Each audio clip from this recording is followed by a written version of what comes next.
45 কমলপুর তিপ্রামথানি observer Mary দেববর্মাতেই Khowai political district তিপ্রামথানি সেক্রেটারি তপন দেববর্মাতেই 45 কমলপুর তিপ্রামথা ব্লক কমিটিनि आचकफां समीर देबबर्मानि मानजाक बुंबाय दिनै सोरांसालनि सानजा जराव कमलपुर बुखास्तिनि बिसिंग खबजाक नाथफुल बिसिव हिंदुस्तान बसंनि खुंसनि नुखुंनि खरक चिनुई बुतार বিজেপি সিপিএম বদল জাকারি তিনি তিপ্রামথানি পানারম ভাইয়া প্রতিটি জায়গায় পাঠানোর জন্য ওনারা ঠিক করেছে।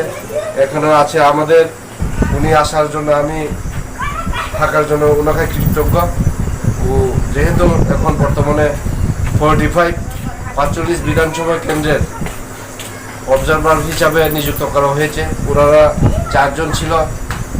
ওনারা হলো আমাদের এডিসি চিত্তরঞ্জন স্যার, আর ওয়াইটিএফের ওয়ার্কিং প্রেসিডেন্ট জিতেন দেববর্মা, আর একজন আছে মহিলা শর্মিলা দেববর্মা। ওনারা 4 জন ছিল আমাদের 45-এর দায়িত্বতে। এখন বর্তমান কেন্দ্রে সারা ত্রিপুরা রাজ্যের এই 45-এর আমাদের যত মানুষ আছে ওনাকে একসাথে নিয়ে আসার বুবাগ্রার নেতৃত্বে, যাহাতে সবাই চলতে পারি, আমরা নিজেদের মধ্যে মিলামিশা করে থাকতে পারি, এই জন্য ওনারা 4 জন পার্টি নাগফুল বিসিতে কমলপুর অ্যাসেম্বলির আন্ডারে নাগফুল বিসিতে আজকে 7 পরিবারের 12 ভোটার আমাদের তিপ্রামথা জয়েন করেছে।